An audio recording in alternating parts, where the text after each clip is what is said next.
It's just a metaphor, okay? I'm not advocating any promiscuity on the cultural studies front. I was quite pleased to find this lovely picture of Charles Aznavour with a computer expression there. Mainly, I'm not going to talk about my own research so much here. I'm relating it to the NIMiMS project, in a way, a network for the inclusion of music in music studies. We could debate what is music, but I'm going to kind of give two anecdotes really as a way forward for working with those in cultural studies, perhaps those in cultural studies in languages departments, and I should say these two scholars. So there's Professor David Loosely, who works mainly in French popular music and culture, and Isabelle Marc Martinez, who works on French and Spanish European popular culture and popular music. And they're both scholars that I actually admire, but they tend to send me late night emails when they're writing books and papers and go, "Oh, can you just tell me a little bit about this song? Because, as you know, I don't know so much about music terminology," or, so I'm going to show you two analyses that I've done late at night in about an hour and sent to them. So there probably are, you'll probably be able to pick some holes in it, but it's done to kind of exemplify that there's a little seed there, I think, that could be developed.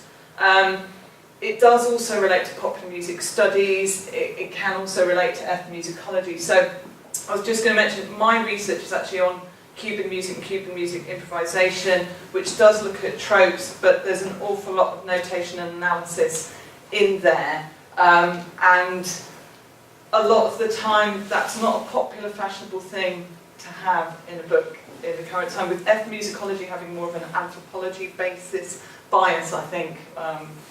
I would say, so it does relate to popular music studies, cultural studies, the field of ethnomusicology, what I'm trying to say with these two anecdotes. So here I've got footnotes saying thank you for the music analysis, and I haven't done very much music analysis at all in their books, but they're very nice and they give me an acknowledgement. So it's in no way a criticism of these scholars,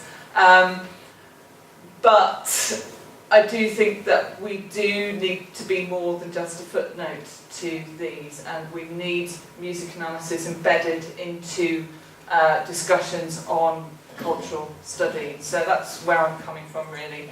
So the late night request from Isabelle was on La Bohème d'Aznavour, and here is a summary of some of the analysis I sent her late at night, which I'll look at after we've had a little bit of music. So this is Aznavour's La Bohème.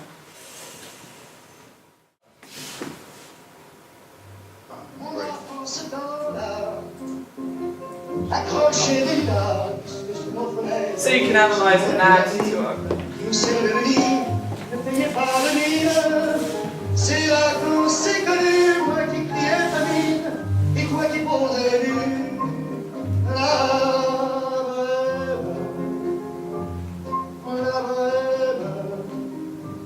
Ça voulait dire on est heureux. La bohème, nous demandions à nos yeux. Avec quelques voisins, nous étions quelques-uns qui attendions la gloire. Et bien que miséreux, avec le ventre creux, nous cessions d'y croire. Quand quelques bistrots, contrairement au bachot, nous prenaient une toile, on récitait des vers, groupés autour du poêle, en oubliant l'hiver. La bohème,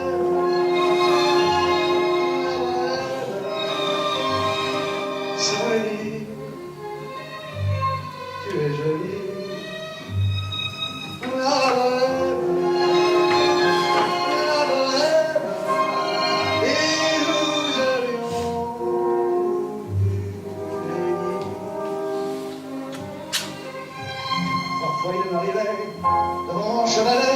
De passer les nuits blanches, de tout changer des seins, de la ligne d'un sein, du galop mélanger. Ce n'est qu'en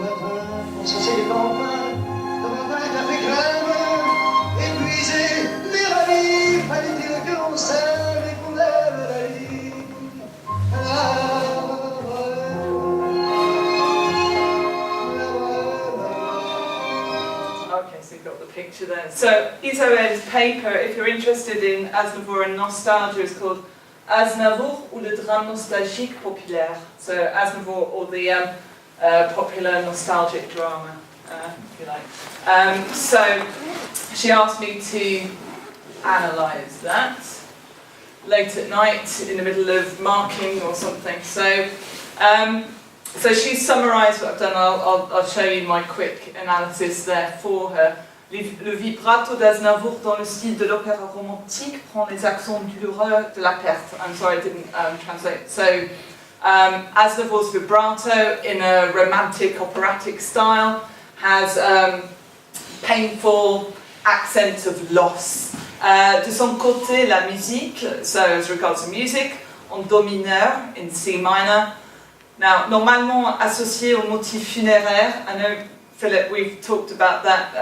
C minor is the funeral key. Is it really? Is it not? We could look at that. But it's normally associated with funeral type motifs. I'd say sometimes associated with funeral motifs, maybe would be more accurate.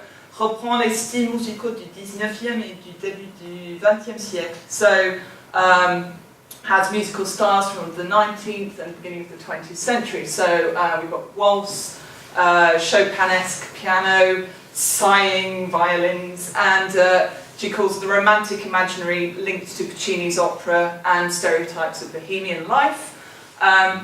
So resulting in a dense sonorous texture, perfectly coordinated with the lyrics, showing the singer, the subject, the narrator, as painful and sad, disillusioned, saturated by regrets, and conscious of the inescapability of time and aging, all of that. So anyway, this is what I sent her on request. So basically she summarised some of the things that I sent to her, and I thought the tango sort of style was in there, the three in a bar waltz, you've got Moulin Rouge associations, Italian opera, bal musette, flourishes and fills, the accordion and violins together, perhaps adding to that nostalgic kind of regretful. We've got onto Proust again, haven't we? Temps perdu.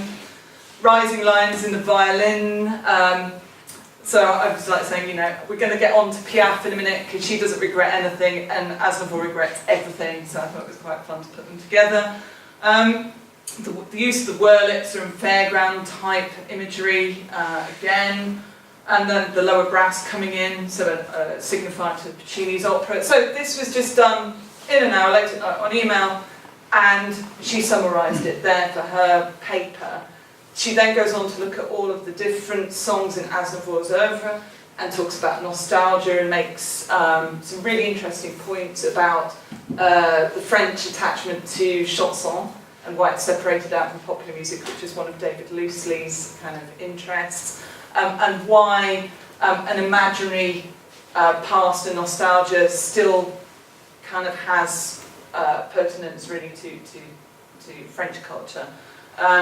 But she doesn't analyse music in any of the other songs, and I thought, well, just in an hour, off the top of my head, throwing this in for one song, you could do that for all the other songs she lists and find the tropes and the recurrent kind of ideas that may relate to French culture of different times and periods, and reimagined times and periods in French culture, for example, and how it relates to Italian culture and other popular cultures. There's so much that you could pull out of that that isn't there, but she has written a perfectly formed paper that stands alone, but maybe we could do more work with scholars like Isabelle and scholars like David to do more projects, perhaps in a digital way.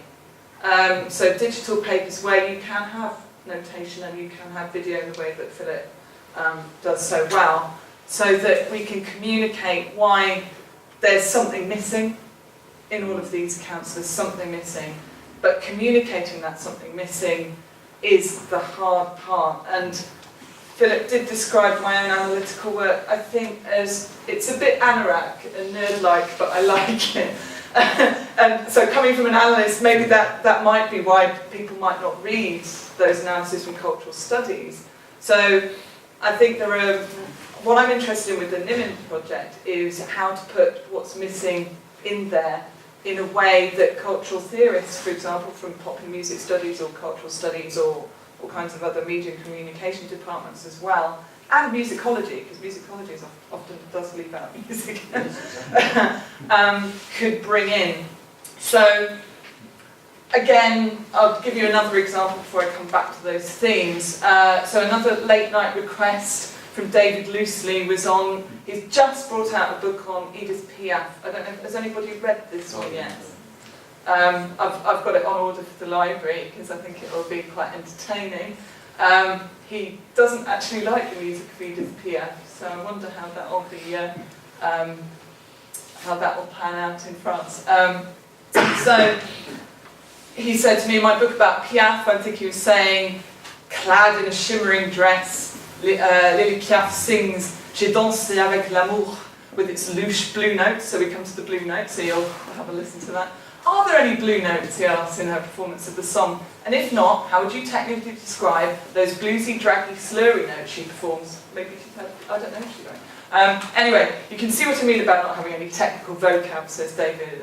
He's very modest about it, because he does actually play the guitar and know a bit more than he lets on.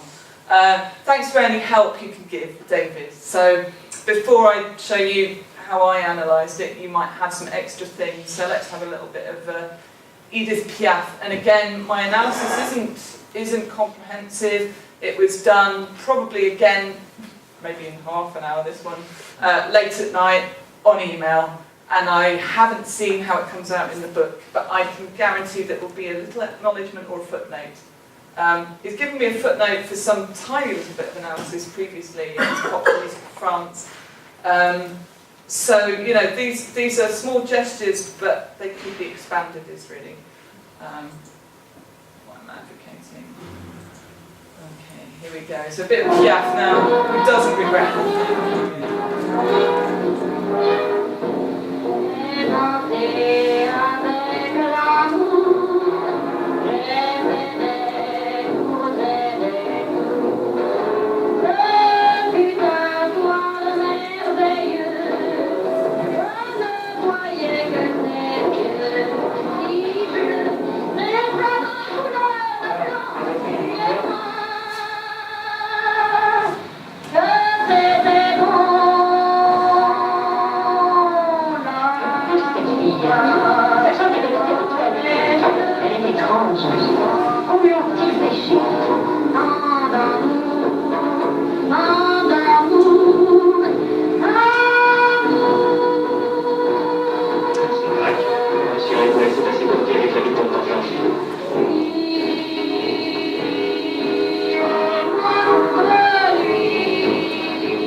So anyway, this is my quick analysis.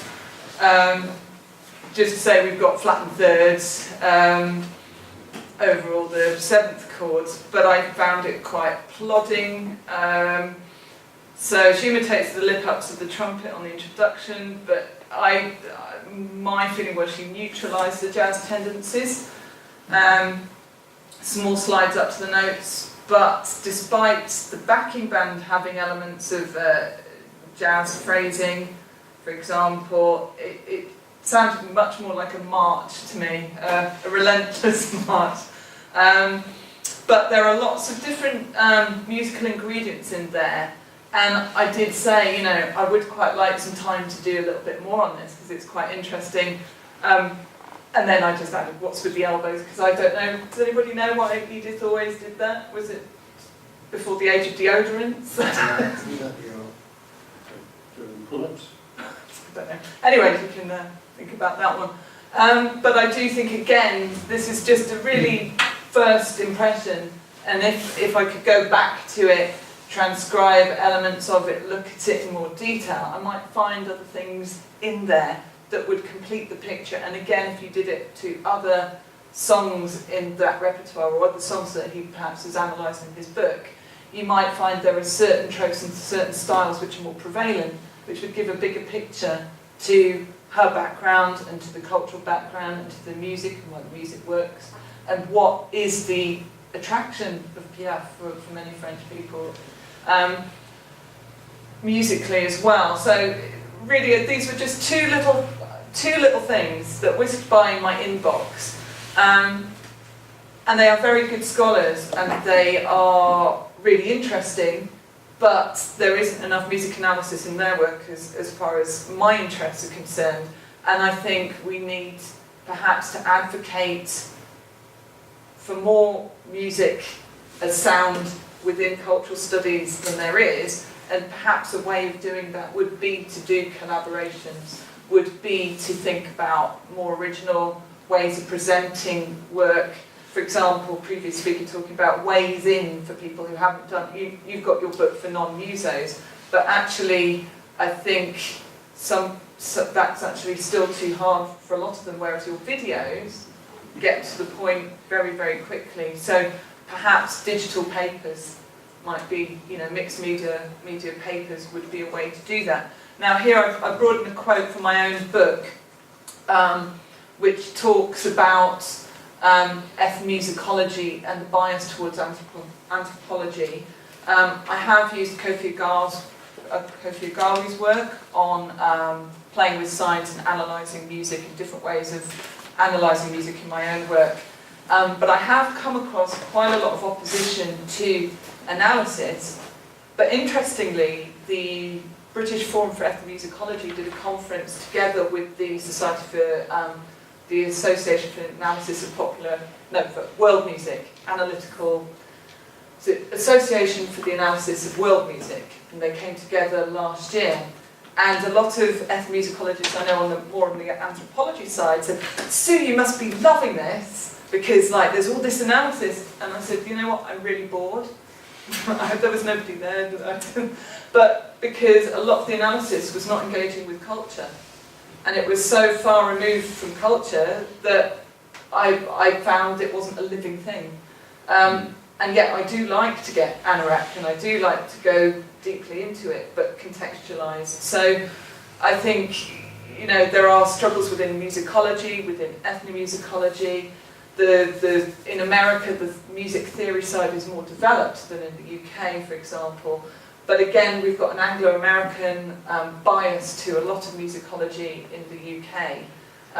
And the interesting things often happen in the language department. So the fact that I did a degree in languages, unfortunately not finished, and an MA in translation meant that I came across David Loosely's work, because I went to Leeds University and studied French popular culture with him. So I have an interest in French popular culture through languages departments, and the Popular Research Cultures Network was an interesting one. And I think maybe if there are more of these things across Europe, we should be kind of making connections to that. So I have been critiqued for using a lot of musical examples, and I know the previous speaker, you said that in your second book you cut down on musical examples. I've been asked to cut down on musical examples, but I'm not going to, because the way that I use my music examples tells a story, and there are narratives within the music analysis. They are not decorations, and I think a lot of musicology uses transcriptions and charts as decoration and not as the main part. For example, a ethnomusicologist, who shall remain nameless, approached me via Facebook and asked me to send her all my transcriptions. I've transcribed so much and annotated so much, it's very much part of my research. And she wanted it for her PhD. And it was my PhD, and I was like thinking, at the time I was quite taken aback because it wasn't a very professional approach. I'm used to people asking and saying, I'd like to include that in my book, or not, send me them all. And then when I actually read the finished PhD, I realised that the way she used transcription was just as a decorative to prove I'm a musician. It was decorative. It wasn't integral to the narrative. Some works, it's not integral to the narrative, but mine is about improvisational style and development over a century, and you need that narrative. So it's not old school musicology, which brings me to the new old musicology, the work, the canon, absolute music. All of these debates keep raising their heads again. For me, I've done practice-led research with my doctoral research, and then written research with the book. They're separate but informed by performance. So I don't, again, take performance out of the analytical work either. So transcription can have many functions. It is a learning tool as well, so sometimes you do transcription, but it doesn't really say anything until you start working out what's going on in the music. So for me, it was a charanga flute style that I wanted to understand, and it was an integral part of my methodology, basically. So for example, I researched a flute player called Delabarthe, who played mainly in the 1930s and 40s, and in his, I worked out that embellishment, ways of embellishing, was a creative process that got continued into the 1950s as improvisation became more prevalent, but that those improvisers that came later used the same creative processes of embellishment within their own improvisations and extended them. So I found connections and a narrative, but also it wasn't linear, so there were, because of the way that recordings work. But the older style players had the tango rhythm very prevalent in their playing, whereas those who came along later, like José Fajardo, the tempos increased and they used more straight, even quavers. So you can actually tell that there's a more ragtime feel with the players in the 1920s and 30s than there are the players in the 40s and 50s. And also the use of expressive devices. People would talk about old style, the old tradition used more vibrato, more rubato, it was more expressive. And then I found out the performance practice in the 30s and 40s through analysing recordings used those expressive devices, but those recordings that I found in the 1920s didn't use it as much. So players that I've interviewed who are in their 70s and 80s were referring to an old style that was actually 1930s and 40s, not 1920s and 30s. So late 19th century players in the Cuban popular music tradition, if you like, didn't use those expressive devices as much in the 20s and 30s, but the common narrative is that older styles, it was expressive and romantic, and then later that was lost through the tempo and more focus on improvisation. So what's old? Is there, you know, it's like I played some Björk to my students, and one of them said, "Oh, she's just an old woman," and it was her debut album that I was playing for them to analyse. So, you know, for every generation, what is old? Now I'm getting older, I'd like to think old is like 1900, it goes higher. So performance practice can be an interesting way of analysing music as well. And transcription can play a part, analysis of recordings can play a part. And it seems obvious, why can't we use notation when we're studying music? And I found this quote from Wilfrid Mellors, one of the pioneers of popular music studies in a way, first person really, I think, in the UK to take popular music seriously. And this is still prevalent in some areas where why should we analyse popular music using technical terms? You know, descriptive accounts of music cannot be valid unless they are based on what happens in musical terms. So the either-or kind of debates for me are not. I've sworn here because I'm quite frustrated that you still have this dualism for written or oral, because many musicians use both, of course. And I've had a mix of both in my own professional training of notation and improvisation. And for me, the score doesn't come first. It comes second, because a lot of my work is taking things off record and writing them down and analysing them.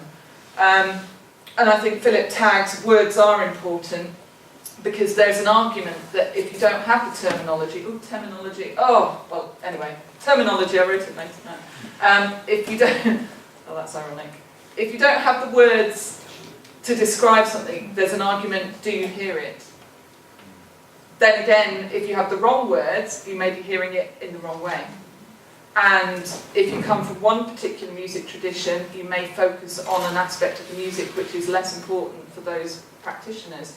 So, for example, a lot of musicians looking at styles outside of their area, coming from the Euroclassical tradition, do often focus on form and harmony, and they don't analyse rhythm and they don't analyse melody as much.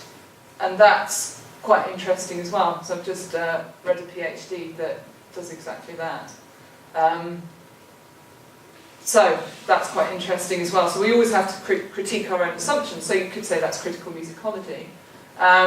But do we have to kind of have these old battles still about old, new, critical, score, oral, or can we not just use the best from all of these?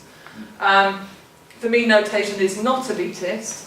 And if people haven't been taught music theory, I'm thinking of students here, then we should teach it to them, but we should teach it to them in innovative ways that are relevant to the music that they are studying, and widen that relevance as well. I've written the score does not always come first, because I've transcribed solos, and I have had people play the transcriptions saying, yeah, it's quite hard up in fourth register, and not really engaging with the fact that the whole point of that transcription wasn't to play the transcription, it was for analysis purposes. But you do get a lot of published transcriptions for people wanting to learn a style, but you have to do them yourself, really. So devil is in the detail, really. So this is really my point, is that everything is connected, music is sound, is cultural. Just a question to throw out, do you need to be a musician to understand this? And that comes from correspondence that Philip had when he set up NIMiMS, from a popular music studies scholar who was like saying, but we do deal with the music, and sent a whole list of popular music, UK mainly, was it UK mainly scholars? US. And UK, US scholars who had written about music, but they've written round and about the music, and for me the analysis of sound was not very present, but it became clear to me in our discussion that they didn't realise what was missing.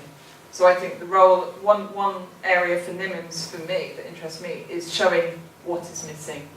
And I looked through my own book, trying to find a way to sort of, I use something that really, really does show that, you know, it's embedded, culture is embedded in the music. And I found it quite hard actually to find something that really did succinctly show that. I think if you've got the perseverance to go through, then you will get it. But I think there are ways, maybe I'm hoping to pick up imaginative ways from everybody here, that personally myself, but also others can advocate for the analysis of sound within musicology and music studies. Metaphorically, let's get into bed with the cultural theorists and show them a good analytical time. Thank you.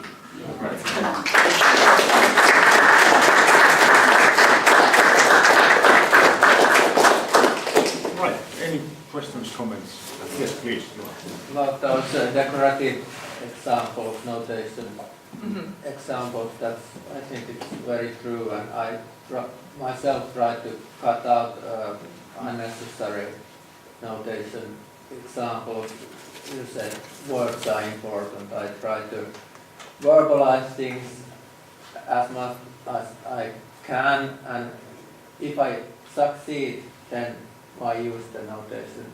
Example, I can say it verbally exactly the same thing, and then if not, then I use that notation. Do you come across, for example, sometimes a diagram or a musical example cuts down on word use and is much more succinct, and we do have that specialist terminology, so I guess it depends on which audience you're writing for. But my heart sinks when I've got a transcription and then they write out what's happening in, because I am musically literate, when it goes on for ages, you know, and in the second measure this and in the first measure that. So I've seen it now, I've got the point. The musical notation is much more succinct sometimes than words, so there is a frustration if you have to. I think Isabel did a nice little summary and it can be done very well, but I think there is a danger of putting into words everything that's in the score to the point where, well, actually, do you need the score? I don't know if you've found sometimes, well, if I've managed to put it into words, do I then eliminate the score? Yeah, that I try to do exactly that. If I succeed in describing the hooks of that example verbally, then why use the score? But sometimes you have to do it because, as you said, it's sometimes there is so much in that you can't verbalize. But if you do not try to verbalize, then there might be something that you are missing as you. I do think I'd like to keep the succinct diagrams and musical example, but I like the idea of digital papers coming on board so that you can put the media in, so that you can have, Philip, you'll have to show me how to do that. So you can have the music and the score and the descriptions, because in a way some of my students have learnt music theory and notation from that type of presentation, when it's nice and clear like that, with the red coming in, blue note, here it is, accented words, that kind of thing. Okay. Short. About the video, because this is another completely different problem. It will be 20 seconds. It's the question of copyright and the distribution, the right to know. Students should have the right to know what is going on in their contemporary culture, in their media. We can't reproduce in some form or other. It's easier with the notation because nobody gives a shit about the notation. You can usually quote that because nobody can read it anyhow. But when it comes to actually putting on something like the Whitney Houston, I can't. I should have, when showing that, I should have asked permission from Warner or Sony. This is a real problem. But we have to just do it in their face. We have to do, and I'm prepared to. I'm not a video editor, but I'm prepared to run a weekend course for anybody who wants to learn how to make videos that do music. Sign me up. Me too. Yes, I just have a comment on this verbalization and terminology issue which was just discussed by Jouni. It's more serious than just purely technical verbalization. It's mainly forming of meta-language, meta-langage, and the concepts, musical concepts. You have NIMiMS idea that there are concepts. So if you put music in verbs, you use some certain concepts. So you get deeper into the culture as well, I would say. Absolutely, and people will name things differently. You're right. Without a name, it's not a thing yet.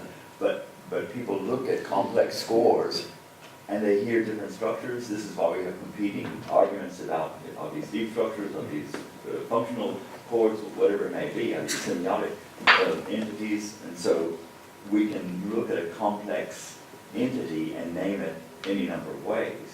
So but I agree with you, I think it's very important. But you can embed it culturally and with perspective, so that's where I would say I'm an ethnomusicologist, in that I have interviewed and, there's evidence, and so you find the evidence, so people will say things and then you kind of investigate, and that means that sometimes, like I've got 3 sets of fingerings for the 5-key flute because the 3 main players that I interviewed wouldn't agree. So it's like, these are theirs, these are theirs, these are theirs. So it's interesting to bring in perspectives, be aware of your own assumptions, but contextualise your analyses, and also your terminology, which you'll be coming on to.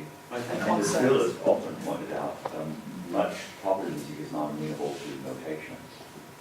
So the feedback, distortion, tone of voice, some of the sounds I'm going to play in the pieces I don't know how to notate, and I didn't bother. Bob did a good analysis of Adele's, what was it, Bob? That throat. Sorry? Someone like you. Yes, So you spectral yeah. analysis. So there are ways of. I think there might be ways of but then notation. No, but notation has its limitations on timbre. So I mean, Agawu was like there are African scholars use notation without problem when it serves the purpose, but timbre. It's not there. It's not there in notation either. Yeah, that's right. It's not just popular music. No, it's not just pop music. I mean, I'll stop because it's London. It's lunchtime. It's lunchtime, yes. Yes, it is. Right, thank you, sure.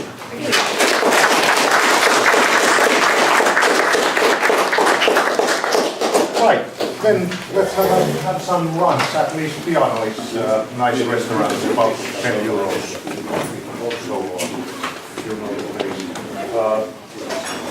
right, and we'll be back in 1:30.